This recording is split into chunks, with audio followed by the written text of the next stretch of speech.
নামাজের জন্য সবচেয়ে গুরুত্বপূর্ণ বিষয় যেটা সেটা হলো পবিত্রতা অর্জন হওয়া। পবিত্রতা শুধুমাত্র শরীরের জন্য নয়, পবিত্রতা কাপড়ের দ্বারাও হয়।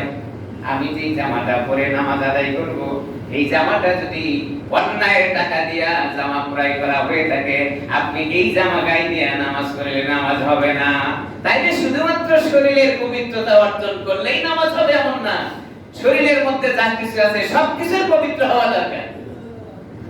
অন্যায়ভাবে টাকা ইনকাম করার পরে যে জামাটা আমি পরে নামাজে দাঁড়ায় গেলাম, পবিত্রতা অর্জনের দ্বিতীয় সিঁড়ি হলো আপনার শরীরের ভিতরে যে জামাটা পরিধান করা আছে জামাটা পবিত্র হতে হবে। পবিত্রতার দুই অর্থ এখানে। এক নাম্বার হলো এই কাপড়টা নাপাক থেকে বেঁচে থাকতে হবে। দুই নাম্বার হলো যে কাপড়টা আপনি পরিধান করছেন এটা অন্যায়ের টাকা থেকে মুক্ত থাকতে হবে। পবিত্রতা দুইটা অর্থ এখানে। এক নাম্বার হলো আপনি যে জামাটা কিনেছেন হালাল টাকা দিয়ে কিনতে হবে। দুই নাম্বার হলো নাপাক থেকে জামাটাকে বাঁচাইতে হবে। এরপরেই জামাটা আপনি গায়ে দিয়ে নামাজে দাঁড়ায় গেলে আপনার নামাজ হবে। তদ্রূপভাবে শরীরটাকে পবিত্র বানানোর দুইটা অর্থ। এক নাম্বার হলো শরীরটা নাপাক জিনিস থেকে আপনাকে বাঁচায় নিতে হবে, যেন শরীরের ভিতরে নাপাক লেগে না থাকে। আপনি ইস্তেঞ্জা করেছেন, ওযু করতে হবে। আপনার জন্য ফরজ গোসল প্রয়োজন ছিল, এখন ফরজ গোসল আপনাকে করতে হবে। ঠিক তদ্রূপভাবে শরীরটা বাঁচানোর জন্য দ্বিতীয় শর্ত হলো হারাম খাবার থেকে আপনার শরীরটাকে বাঁচাইতে হবে। যতদিন পর্যন্ত আপনি হারাম মাল থেকে শরীরটাকে বাঁচাইতে না পারবেন, এই শরীর দিয়ে যদি আপনি চেষ্টা করতে থাকেন, ইবাদত বন্দেগী করতে থাকেন, শরীর পাক না থাকার কারণে ইবাদত রব্বে কারীমের দরবারে পছন্দ হয় নাই।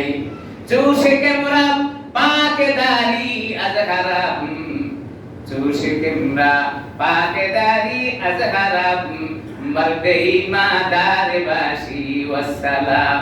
আপনি যদি আল্লাহ তাআলার কাছে গ্রহণযোগ্য ইবাদতগার হতে চান, তাহলে আপনার শরীরটাকে দুই জিনিস থেকে পবিত্র বানায়া তারপরে নামাজে দাঁড়াতে হবে।